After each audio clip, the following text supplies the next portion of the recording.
இன்னைக்கு ஆடி மாதம் 10ஆம் தேதி சுவாதி நட்சத்திரம் கருடாழ்வார் ஜெயந்தி. கருட ஜெயந்தி கருட பஞ்சமின்னு ரெண்டு இருக்கு இல்லையா? ஆமாம். ஸோ அதை வந்து ஃபஸ்ட்டு கிளாரிஃபை பண்ணுங்க கரெக்டாக என்ன கருட ஜெயந்தினா என்ன, கருட பஞ்சமினா என்ன, அது என்னைக்கு வரும், இது என்னைக்கு வரும்? கருட ஜெயந்தி அப்படிங்கிறது வந்து கருடாழ்வார் அவதரித்த தினம். ஜெயந்தி அப்படின்னாலே பர்த் டேட். கருடாழ்வார் அவதரித்த தினம் வந்து ஜெயந்தி, கருட ஜெயந்தி. அது வந்து இன்னைக்கு, அது இன்னைக்கு அதாவது சுவாதி நட்சத்திரம் ஆடி மாதம் சுவாதி நட்சத்திரம். கருடாழ்வாருடைய பஞ்சமி ஒன்று சொல்லுவோம், கருட பஞ்சமி. இல்லைன்னா அதுக்கு இன்னொரு பேர் நாக பஞ்சமின்னு கூட சொல்லுவோம்.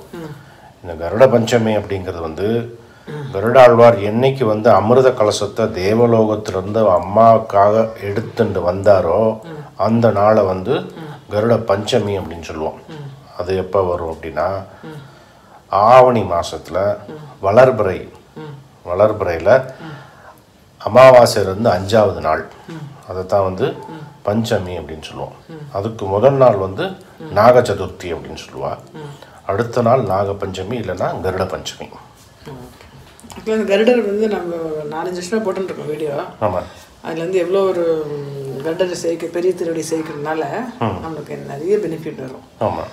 அது வந்து நம்ம கருடரை பார்த்தாலே கூட சந்தோஷப்படுவோம் நம்ம. ஆமாம். ஸோ அந்த மாதிரி அதனால் அந்த கருடருக்கு வந்து இன்னைக்கு வந்து அமிர்த கலசம் பண்ணி நைவேத்தியம் பண்ணலாம் அப்படின்னு இருக்கேன். அதுக்கு என்ன பண்ணியிருக்கேன்னா, பைத்தம்பருப்பு வந்து 1 hour ஊற வச்சுருக்கேன். தொட்டா உடையிறது பார்த்தீங்களா, இந்த மாதிரி ஊற வச்சு அதை எடுத்துட்டுருக்கேன். எவ்வளோ பைத்தம்பருப்பு எடுத்துக்கணும் அதே அளவுக்கு வெல்லம், கொஞ்சம் வந்து தேங்காய், 1/2 மூடி தேங்காய், சும்மா டேஸ்ட்டுக்கு 4 முந்திரி பருப்பு, கொஞ்சம் நெய். இப்போ இது 3த்தையும் ஒன்றா போட்டு அரைச்சின்ட்டு 1 ஸ்பூன் நெய் விட்டு கிண்டிட்டு அப்படியே இந்த குழக்கட்டை பிடிக்கிற மாதிரி அந்த கலசம் மாதிரி பிடிச்சி வேக வைக்கணும். ஓகே. ஸோ இதான் வந்து அமிர்த கலசம். ஆமாம்.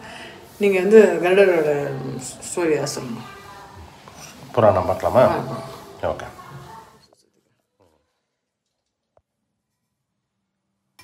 ஒன்றா போட்டு ஒரு சுற்றி நெய் விட்டுன்ட்டு அரைச்சிருக்கேன். என்னது வெல்லம் போடுறோம், பைத்தம்பருப்பு போடுறோம் இல்லையா, கொஞ்சம் ஜலமாக தான் இருக்கும். அதை போட்டு ஒரு கிண்டிக்கிறேன். இது அப்படியே சிம்மில் வச்சுருந்தோன்னா கொஞ்சம் கெட்டியாகும். அப்புறமா எடுத்து நான் பிடிக்கிறேன். நீங்கள் சொல்லுங்கள். கருடாழ்வார் எப்படி பெரிய திருவடியானார், எப்படி பெருமாளுக்கு வாகனமானார் அப்படிங்கிற கதையை பார்ப்போம். ஒரு காலத்தில் காஷ்யப முனிவர்னு ஒருத்தர். இந்த காஷ்யப முனிவருக்கு 2 மனைவிகள். கத்ருன்னு ஒரு மனைவி, வினதை அப்படின்னு ஒரு மனைவி. கத்ருவுக்கு பிறந்தவர்கள் தான் வந்து நாகர்கள். வினதைக்கு பிறந்தவர் வந்து கருடனும் அருணனும். கருடனுங்கிறது பிற்காலத்தில் பெருமாளுடைய வாகனமாயிட்டார். அருணன்கிறவர் சூரிய பகவானுடைய தேரை ஓட்டுறவர். கத்ரு வினத்தை 2 பேரும் ஒரு நாள் வானத்தில் வந்து ஒரு குதிரை பறக்கிற மாதிரி ஒரு காட்சியை பார்க்குறான். அப்போ 2 பேருக்கும் ஒரு சந்தேகம் வருது. அந்த வால் வந்து என்ன கலரில் இருந்தது, என்ன நிறத்தில் இருந்தது. கத்ரு வந்து கருப்புங்கிறான், வினத்தை வந்து வெள்ளை அப்படின்னு சொல்கிறான். இது வந்து சின்ன போட்டியாகி வாக்குவாதமாகி பந்தயம் ஆயிடுது. இந்த பந்தயத்தில் கத்ரு என்ன சொல்கிறான், இது வந்து கருப்பாத்தான் இருந்தது வால், கருப்புன்னு நான் நிரூபிச்சிட்டேன்னா வாழ்நாள் பூரா நீயும் உன் மகன்களும் எனக்கு அடிமை அப்படின்னு சொல்லிடுறான். சரின்னு ஒத்துக்கிறான். அவன் என்ன பண்ணுறான், அவளுக்கு பிறந்தது தான் நாகங்கள், 1000 நாகங்கள். அந்த நாகங்கள் எல்லாம் வச்சு வாழை மறைச்சு வெள்ளையாக அந்த வாழை வந்து கருப்பாக்கிடுவான். தானே பண்ணிடுறான் அப்படி. ஆமாம். தன் மகன்கள் எல்லாம் வச்சு மறைச்சிடுவான். அதுக்கப்புறம் அந்த வால் வந்து கருப்பாயிடும். வினத்தையும் நம்பிடுவான். அதுக்கப்புறம் வினத்தை அவரோட பசங்க 2 பேர், கருடன் அருணன் 2 பேருமே வந்து அடிமையாகவே இருப்பார் வாளுக்கு. கருடனுக்கு வந்து வளர வளர அம்மாவுடைய கஷ்டம் வந்து ரொம்ப பொறுக்காது. அப்போ நாகர்களில் போய் கேட்பார், இதுக்கு என்ன விமோச்சனம், என்ன, எப்படி இதிலிருந்து விடுதலை படுறது அப்படிங்கும்போது தேவலோகத்தில் அமிர்த கலசம் இருக்கும். அது வந்து பெருமாள் மகாவிஷ்ணு பார்க்கடலில் கடைஞ்ச எடுத்த அமிர்தம். அந்த அமிர்தத்தை எடுத்துன்னு வந்து எங்களுக்கு கொடுத்துட்டேன்னா அவங்கள விடுவிச்சிட்றோம் அப்படின்னு சொல்கிறான். கருடனால் நல்லா உயரத்துக்கு பறக்க முடியும், வலிமையும் ஜாஸ்தி. அதனால தேவலோகத்துக்கு பறந்து போகிறார். அங்கே தேவலோகத்தில் மெய்காப்பாளன் எல்லாரும் தேவர்கள் எல்லாருக்கூடையும் போரிட்டு அமிர்த கலசத்தை எடுத்துன்னு வர்றார். அது வந்து ஒரு கலசத்தில் வச்சுருக்கா அந்த அமிர்தத்தை. அந்த கலசத்தோடு அப்படியே எடுத்துன்னு வர்றார். வர்ற வழியில் இந்திரன் பார்த்து வஜ்ராதாயத்தில் தான் தாக்க வரான். இந்திரனுடைய வலிமையாக போராடுறார் கருடன். அப்போ கருடனுடைய வலிமையை பார்த்து இந்திரன் வந்து பேச்சுவார்த்தைக்கு வரான். இந்திரன் சொல்கிறான், இந்த அமிர்தத்தை வந்து நாகர்கள்லாம் சாப்பிடக்கூடாது, ரொம்ப சக்தி வாய்ந்தது, அந்த சக்தி அவளுக்கு போயிடுத்துன்னா தீங்கு ஜாஸ்தி ஆகிடும், அதனால் அவளுக்கு சாப்பிட எடுத்துன்னு போகக்கூடாது அப்படின்னு சொல்கிறான் இந்திரன்.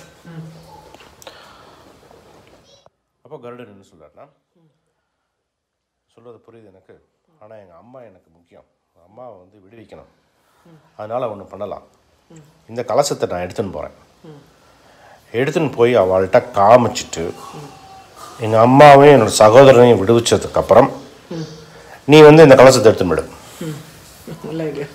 அப்படின்னு சொல்கிறார். இதுதான் சமயோசித புத்தி அப்படிங்கிறது, ப்ரெசன்ஸ் ஆஃப் மைண்ட். இந்திரன் வந்து சரி அப்படின்னு சொல்லிடுறான். நேரம் இங்கே வரார். ஒரு புல் வெளி இருக்குது, அந்த புல்வெளியில் அது கலசத்தை வைக்கிறார்.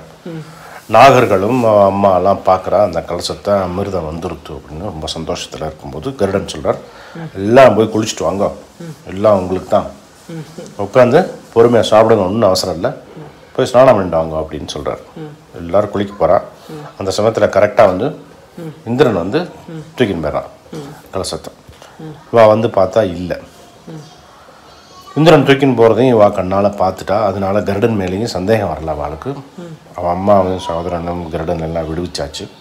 நாகர்கள் வந்து அந்த கோவத்தில் புல்லில் வந்து அது ஒட்டின்னு இருக்குமான்னு புல்லை வந்து கடிக்க வருது. அதனால தான் நாகர்களோட நாக்கெல்லாம் ரெண்டாக பிளவுபட்டிருக்கும், இன்றைக்கி வரைக்கும் கூட பார்க்கலாம். ஆமாம், அந்த புல்லால் வந்து கட்டானது. கருடாழ்வார்க்கு வந்து வலிமை, சமயோசித புத்தி, ஆற்றல், நேர்மை. இது வந்து எப்படின்னா, அந்த பொக்கிஷத்தோட அந்த அமிர்தத்தோட அருமை தெரியாமல் திருப்பி கொடுக்கறது வேற, அந்த பொக்கிஷமோ அந்த அமிர்தமோ அதோடைய வலிமையோ அதோடைய முக்கியத்துவமோ தெரிஞ்சு அதை வந்து நேர்மையாக பேசின மாதிரி திருப்பி கொடுக்கறதுக்கு ஒரு நேர்மை உண்டு. அது வேற இல்லையா? இந்த நேர்மையையும் வலிமையையும் பார்த்துட்டே இருக்கார் பெருமாள். அப்போ பெருமாள் வந்து ஆளை வச்சு கூப்பிடுறார் கருடனை. உனக்கு கருடாழ்வார் அந்தஸ்து தர, இன்னிலிருந்து நீ எனக்கு ஆசனம் வாகனம் அப்படின்னு சொல்றார். அதனால தான் பெரிய திருவடின்னு பேர் வந்தது.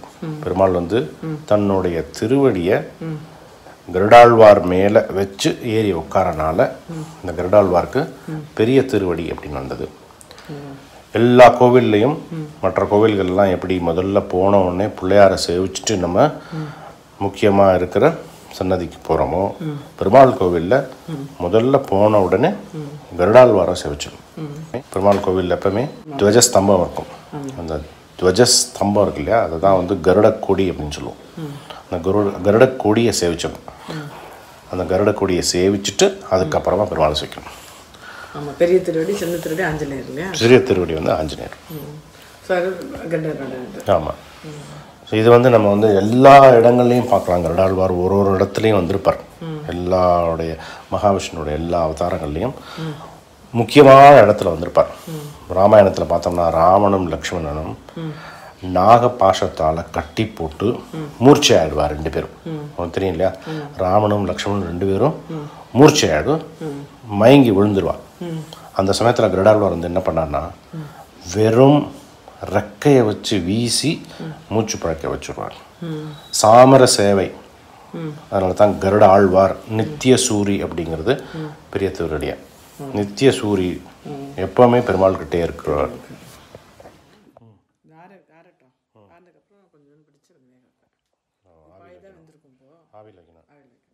ஓகே, பிளேட்டில் விட்டு கொஞ்சம் நெய் தடவிட்டு போட்டிருக்கேன், ஆறட்டும். நான்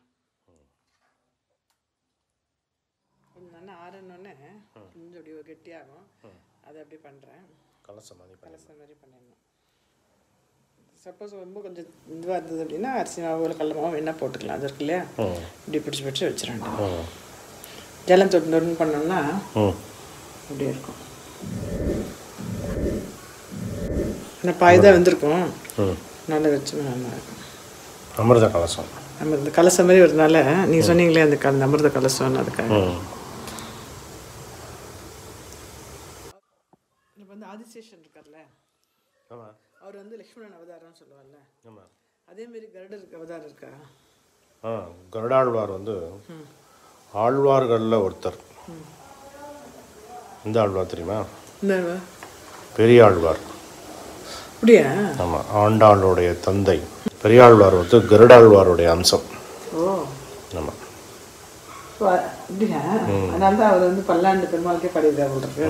ஆமாம். பெருமாளுடைய வாகனம் கருடன். கருடனோட வாகனம் என்ன தெரியுமா? என்ன? வாயு. ஓ அப்படியா? அது வந்து வாகனம் வந்து வாயுவா? ஏன்னா அந்த அளவுக்கு வேகம் உண்டு கருடன்ட்ட. எப்பவுமே வந்து கருடன் வந்து தயார் நிலையில் இருப்பார். பெருமாளுடைய பணிகளை வந்து முடிக்கிறதுக்கு தயார் நிலையில் இருப்பார் கருடன்.